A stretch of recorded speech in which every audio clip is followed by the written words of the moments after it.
d'Israël. Et on a donc tablé sur la composante socio-économique pour essayer de décongeler, décrisper l'atmosphère entre nos deux pays et trouver une solution durable au conflit sur le bassin du Hasbani et Wazani, qui sont les affluents majeurs du bassin du Jourdain. D'autres conflits au Moyen-Orient, c'est des conflits qui ont eu lieu entre le Liban et la Syrie, sur l'Oronte, qui prend sa source du Liban, qui traverse la Syrie, qui se jette en Turquie. Aussi, en 1994, il y a eu donc une présence syrienne très dense au Liban durant ces moments-là, et il y a eu un accord qui a été signé entre le Liban et la Syrie. Cet accord n'était pas donc un accord qui favorisait la position libanaise, du fait que le Liban n'avait pas le droit donc de stocker sa quote-part allouée après le partage de ce bassin. Quand on a repris donc en l'an 2000 les négociations avec les Syriens, on s'est basé sur la Convention des Nations Unies de 1997 sur le partage des cours d'eau transfrontaliers non navigables. Et il s'avérait que le Parlement libanais avait voté cette convention en 1999, le Parlement syrien aussi. Donc quand j'ai moi-même repris les négociations avec les Syriens, j'ai voulu premièrement raisonner les Syriens qu'il y a une plateforme institutionnelle sur laquelle on pourrait travailler ensemble. C'est cette convention des Nations Unies. Et comme nos deux parlements ont voté déjà cette convention, pourquoi ne pas travailler sur le contenu de cette convention? C'est comme cela que nous avons pu donc rédiger de nouveau cette convention, la renégocier de nouveau et la présenter aux deux présidents, donc le président Lahoud et le président Assad, qui ont directement donc voulu la ratifier du fait que son contenu reposait sur la Convention des Nations Unies, qui créait donc une situation gagnant-gagnant dans les deux pays. Et c'est comme cela que le Liban a pu donc restituer sa quote-part initiale en la stockant dans 2 barrages sur l'Oronte, ce qui permettrait au Liban d'irriguer une surface supplémentaire de 10 000 hectares non négligeable dans une région qui est très pauvre, qui se situe au nord-est du Liban.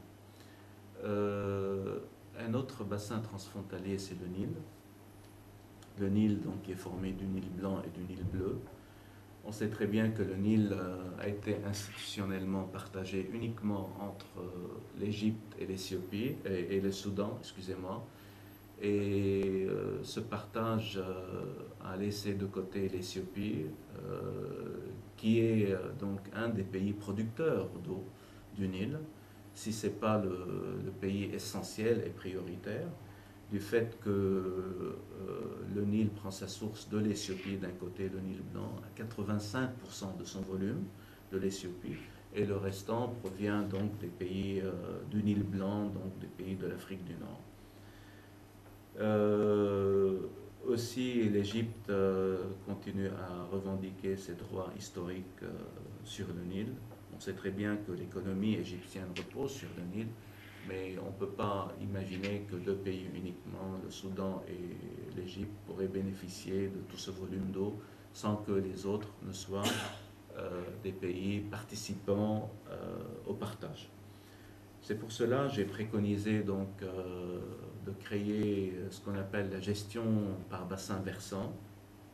La gestion par bassin versant qui engloberait donc tous ces pays-là, qui travaillerait sur un partage équitable de l'eau avec les bienfaits économiques que ce partage pouvait donc donner à chaque pays, et solutionner le problème par l'intermédiaire d'une initiative, du bassin du Nil.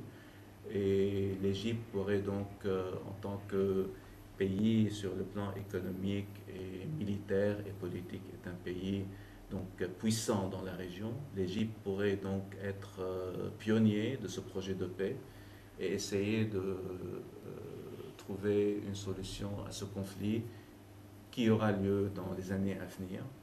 Et tout en sachant qu'il y a eu déjà dans les années 80 des problèmes entre l'Éthiopie et l'Égypte sur ce partage. Le gouvernement éthiopien actuel a revendiqué donc la renégociation de la convention qui a été signée uniquement entre le Soudan et l'Égypte. Et on sait très bien que cette revendication donc, est très importante du fait que l'Éthiopie passe par une crise économique très grave maintenant. Et ce pays n'a pas le droit d'utiliser ses ressources en eau du fait des pressions politico-militaires égyptiennes. Un autre bassin important, c'est le bassin donc, de l'Euphrate et du Tigre.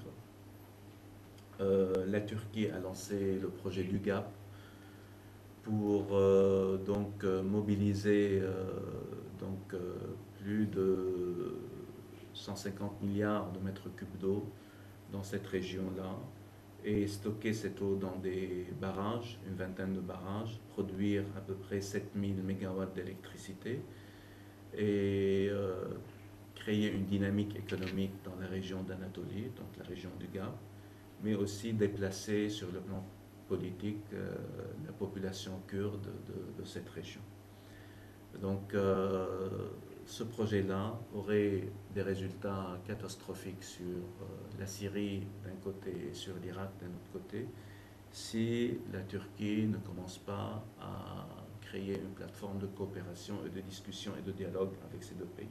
On sait très bien que maintenant la Turquie est en charge de la médiation qui se passe entre la Syrie d'un côté et Israël.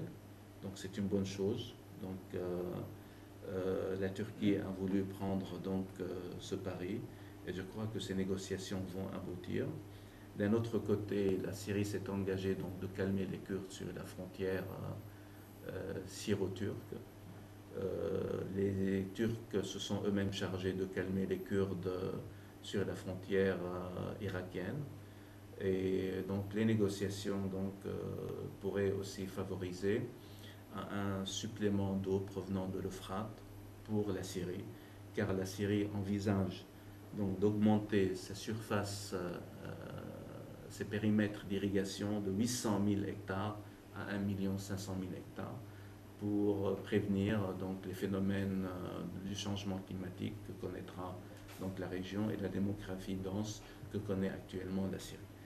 Donc, ce que je propose aussi, c'est une solution de gestion par